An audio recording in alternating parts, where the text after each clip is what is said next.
Daily serial హరిత. రచన కేతాయారమ్మ గారు. నిన్నటి సంచిక తరువాయి. అమ్మా, నాకు ముత్యాలమ్మగూడెం ఎలిమెంటరీ స్కూల్లో టీచర్ ఉద్యోగం వచ్చింది. ఎయిడెడ్ స్కూలే అనుకో. నెలకి 600 జీతం. అక్కడ వెనుకబడిన జాతుల వాళ్ళకి చదువు చెప్పాలి అంది హరిత ఆ రోజు ఆర్డర్ కాగితం చేత్తో పట్టుకొచ్చి తల్లికి చూపిస్తూ.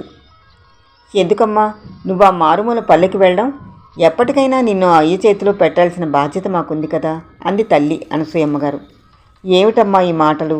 పెళ్లి కొడుకుల ధరలు మార్కెట్లో వేలకు వేలు పలుకుతూ ఉంటే మనలాంటి మధ్యతరగతి వాళ్ళం అంతేసి కట్నాలు ఎలా ఇచ్చుకోగలం? పైగా ఇప్పుడు నాకు పెళ్లి కొడుకు రెడీగా లేడు. బిఏ బీఈడీ చదివిన నేను ఎందుకు వృధాగా కూర్చోవడం అంది హరిత. నీ ఇష్టం తల్లి, నేను చెప్పినట్టు నువ్వు ఎప్పుడు విన్నావు కనుక అంటూ లోపలికి వెళ్ళిపోయారు అనసూయమ్మగారు. ఇంతలో తండ్రి ప్రభాకరం గారు వస్తే విషయం అంతా వివరించి చెప్పింది హరిత. ఆయన సంతోషించారు. ప్రభాకరం గారు ఏదో షాపులో పద్దులు రాస్తే గుమాస్తాగా పనిచేస్తున్నారు.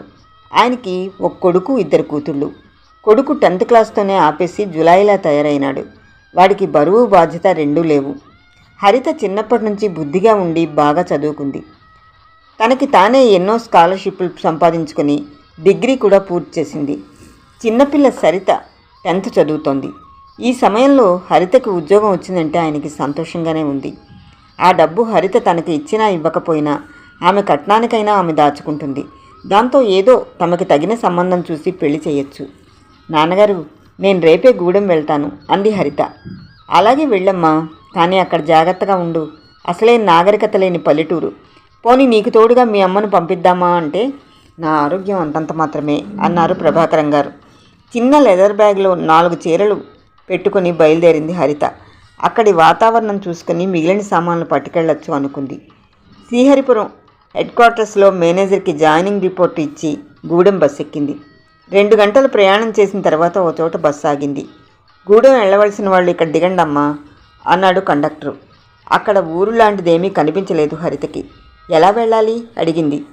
అలా ఆ సన్నటి కాలిబాట గుండా వెళ్ళండమ్మా, గూడెం వస్తుంది అంటూ బస్సు ఎక్కి రైట్ అన్నాడు కండక్టరు. కనుచూపు మేరలో ఎక్కడా ఊరు కనిపించలేదు. ఎండ పెళ్ళుమంటోంది. పొద్దుననగా ఇంట్లో తాగిన కాఫీ నీళ్లు. శ్రీహరిపురంలో ఏదైనా టిఫిన్ తిందామా అంటే టైం లేకపోయింది. బస్సు రెడీగా ఉంది. అది తప్పిస్తే సాయంత్రం 4 గంటల వరకు బస్సు లేదట. 2 కొండల మధ్య నుంచి ఉందా కాలిబాట. పట్టపగలైన నిర్మానుష్యంగా ఉందా ప్రదేశం. ఆ బాట గుండా నడవసాగింది హరిత. ఉద్యోగం అంటే సరదాగానే ఉంటుంది, కానీ ఇలాంటి బాధలు కూడా పడాలి అనుకుంది సశేషం.